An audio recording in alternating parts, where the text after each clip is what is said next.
ओम नमः शिवाय, हर हर महादेव। बहुत सारे घर में जातकों के साथ इस तरह की सिचुएशनें होती है कि उनके जीवन में कुछ भी बेहतर नहीं घटित होता है। बहुत दिनों से, बहुत सालों से मेहनत कर रहे हैं, लेकिन उसके बाद भी उनके घर की स्थिति सही नहीं हो रही है।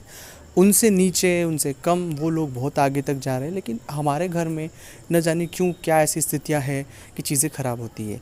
दूसरा यह भी कारण है कि घर के लोगों में बहुत अनबन बनी रहती है।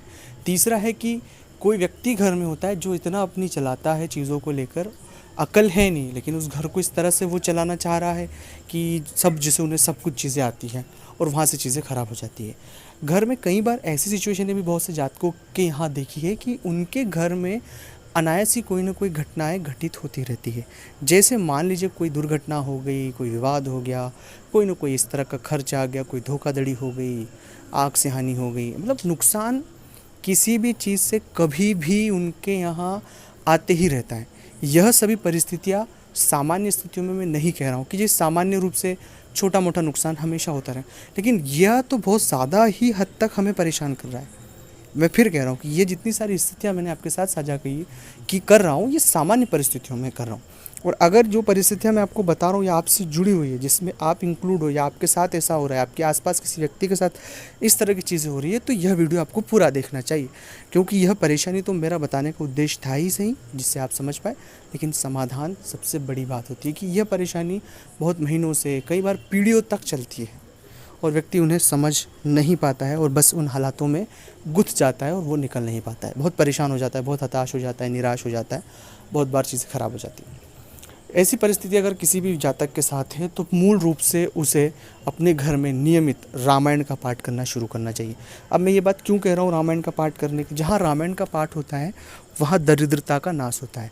दरअसल घर में बहुत ज़्यादा नकारात्मकता होने की वजह से बहुत ज़्यादा नेगेटिव वाइब्रेशन हमारे घर में हो जाता है। तो रामायण का पाठ करने से, बजरंग बाण का पाठ करने से, हनुमान चालीसा का पाठ करने से, हनुमान चालीसा और बजरंग बाण के पाठ से भी ज़्यादा इफेक्टिव परिणाम जो मिलता है वो रामायण का पाठ करने से। तो रामायण को पढ़ना शुरू करें, अपने घर में नियमित रूप से पढ़ना शुरू करें। अब जब आप रामायण पढ़ेंगे तो भगवान हनुमान जी महाराज उसे श्रवण करने आते हैं, और जब हनुमान जी महाराज श्रवण करने जिस घर में आते हैं तो वहाँ पर बहुत सारी परेशानियाँ स्वाभाविक रूप से ख़त्म हो जाती है। ये बहुत, मैं खुद अपने निजी तौर पर भी ये प्रयोग करता हूँ, रामायण का पाठ करता हूँ नियमित रूप से। तो यह बहुत बड़ा आपके साथ अनुभव साझा कर रहा हूँ मैं। तो ये हमेशा देखना, 7 दिन, 10 दिन, 11 दिन, 15 दिन, आपको 1 महीने के भीतर अपने घर में बहुत से बदलाव देखने को मिलेगा। पर नियमित धूप अगरबत्ती लगाकर श्रद्धापूर्वक आप रामायण को पढ़ना शुरू करें। दूसरा प्रयोग है कि जो भी जातक इस तरह के फेर में उलझे हुए हैं, आर्थिक फेर में उलझे हो, पारिवारिक फेर में उलझे हो, महिलाओं के तम प्रकार की परेशानियां होती हैं महिलाओं को अपनी, इस तरह के किसी भी फेर में अगर वो उलझे हुए हैं तो हर अमावस्या और पूर्णिमा को अपने घर में भगवान सत्यनारायण की कथा अनिवार्य रूप से कराएं, क्योंकि इस कलयुग के जो देवता है भगवान सत्यनारायण ही है। तो अगर आप उनकी कथा, पूजा अर्चना करेंगे तो मैं आपसे वादा करता हूँ कि बहुत जल्द आपके जीवन में एक सकारात्मक बदलाव देखने को मिलेगा। तो सत्यनारायण की कथा आपको अमावस्या और पूर्णिमा अनिवार्य रूप से करना ही चाहिए। तीसरा प्रयोग है कि अगर आपने मंत्र नहीं लिया है, मंत्र जप नहीं किया है, मंत्र जप नहीं है आपके पास, तो ज़रूर मंत्र जप करें। और अगर आप पुरुष हैं तो महिलाओं का विशेष सम्मान करें, महिलाओं से बदतमीजी से बात ना करें, उनसे बहुत सलीके से पेश आएँ, क्योंकि इस कलयुग में जहाँ पर महिलाओं का सम्मान होता है, पूजा होती है, वहाँ ईश्वर का वास होता है।